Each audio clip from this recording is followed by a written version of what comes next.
Hello, I am joined here at the PPMA television studio with Lord Mark Price. Now, Mark, your keynote speech was about Brexit and how to future-proof our businesses. Could you tell us what is the main issue facing businesses today regarding Brexit?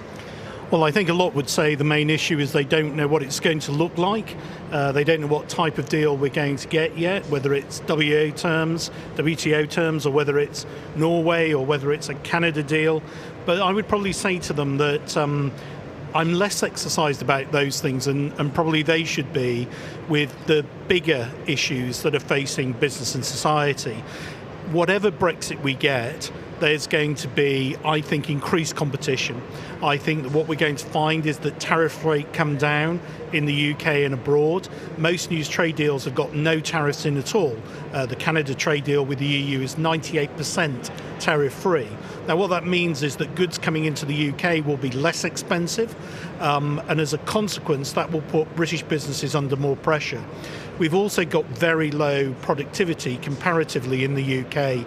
We're bottom of the G7, and there's a lot of scope to do more. So in order to be fit for a post-Brexit world, which is more competitive, the UK is going to have to become more productive, which is why this show is so important, because what should be happening is that people now should be investing in technology, they should be investing in equipment that reduces the cost to business. Only through that will we have, in the long term, a successful UK economy. And how would the businesses face this imminent change? Do you reckon that's what you've just relayed there? So I'm sure there's a number of things to address there, so that's probably quite an open-ended question. Yeah, I think there are a number of things that businesses are going to have to think about. I think if your import tariffs come down and correspondingly export tariffs come down, for UK businesses to flourish, they've got to think about exporting as well as meeting the competition in the UK. I believe they're going to have to innovate more. They're going to have to invest more in IP that can't be copied. They're going to also have to think about efficiency. All businesses are going to have to become more efficient. But also, I think businesses have got to become more exclusive. I've set up a business myself called Engaging Works, and it's to try and help individuals and businesses be more productive and engaged at work. And I think that there's real opportunity to do more in that sphere, and I think it will be hugely important for the UK going forward. But we've got to do a lot more in the UK to be now globally competitive, not just competitive with the EU. There's an old joke about two people out in the forest, and they come across a bear, and the bear starts to charge them, and one stops and puts on their trainers, and the other one says to them, "What on earth are you doing? You can't possibly outrun the bear." And he says to the person he's with, "I only need to outrun you. I don't need to outrun the bear." And it's been the same for businesses in the UK. We've been within the protective barrier of the EU. We've had a large market inside the EU. That now goes, that protectionism goes, we can become more open, we become more global, and so being the best in Europe is no longer going to be good enough to have an attractive market. We're going to have to be the best globally. And yet what our numbers say at the moment in terms of productivity, in terms of employee engagement, employee happiness, employee well-being, we're not the best. We've got a long way to go. And so my great fear is that we're going to have to go through a period now of challenge as we move in that direction. And that comes at the same time as the world is going through this huge change in terms of the digital revolution. So businesses have got to cope with a lot. Brexit and the uncertainty around it, preparing themselves to be globally competitive, not EU competitive, and also making sure that they have an inclusive, engaged workforce to create the productivity they need. Which I think is equally important, and that's really great that you touch on that. So there's a lot to think about, and I wonder if that's easier for the bigger companies to explore and use their financial avenues for. I wonder how we can help the smaller and more medium-sized businesses. So I would say that smaller and medium-sized businesses actually at the moment have a great advantage. So if you're a large business, you're doing well internationally now in terms of export. If you're small and micro, you're doing well.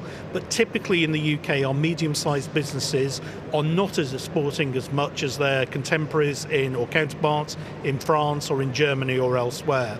So there is an opportunity for them to do more, to be more competitive globally. I also think that if you're small and new, it's easier to invest in new technology. It's easier to be nimble. If you're running a large legacy business, you've got a lot to change to try and cope with the changing world.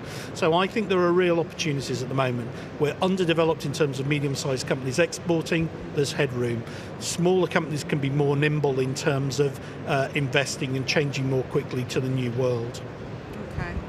That's great. And so how about our outcome focus? You mentioned earlier about satisfaction at work, employee engagement. How about being outcome focused? Is that equally as important?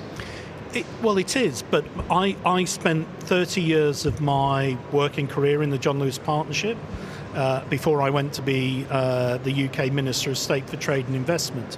And what I learned in that organisation, which is focused on the happiness of the employees, is if you look after your people, if they are well trained, if they are retained in the business, if they feel committed and motivated, you give customers better service. And because your customers get better service, your customers stay longer and are happier. And if your customers stay with you longer and are happier, then you have a long-term sustainable and profitable business. So my personal view is that the best outcomes always start with an engaged and a motivated workforce. And research proves that. Research from Harvard University and elsewhere says that companies with the most engaged workforces have profits that are 20% higher, have productivity that's 20% higher, have wastage that's 40% lower, have lower levels of staff turnover, higher levels of retention, and on average earnings per share that are 134% higher. So my belief, and Speed and Lewis, who set up the John Lewis Partnership 100 years ago, belief was if you look after your people, if you make sure that they're engaged and happy and work, and they care about the place they work in, then ultimately you get better results.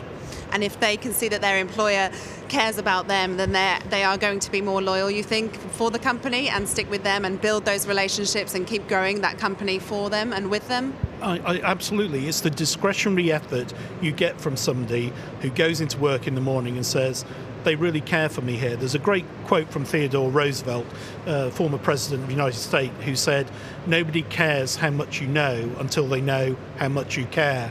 And I think that people, and particularly millennials, there's a lot of talk about people under the age of 25 or up to 30 and how they're different. They are different. All of the research I do on my Engaging Works website into employment and happiness at work shows that they think differently. They want to be developed in their career. They do have a greater sense of purpose. They want to do the right thing. And so because of that, they're looking for different things from their employers than generations that have gone before. So my view is that the more you can think about how can I get a really engaged workforce, how can I improve that engagement to drive productivity, the more successful you'll be. That's wonderful. Well, Mark, you've given me a lot to think about, and I'm sure you've given everyone else a lot to think about who's watching as well. So thank you so much for joining us here today in the PPMA TV studio, and I hope you enjoy the rest of your day. Thank you, Jo. You've been very kind. Thank you.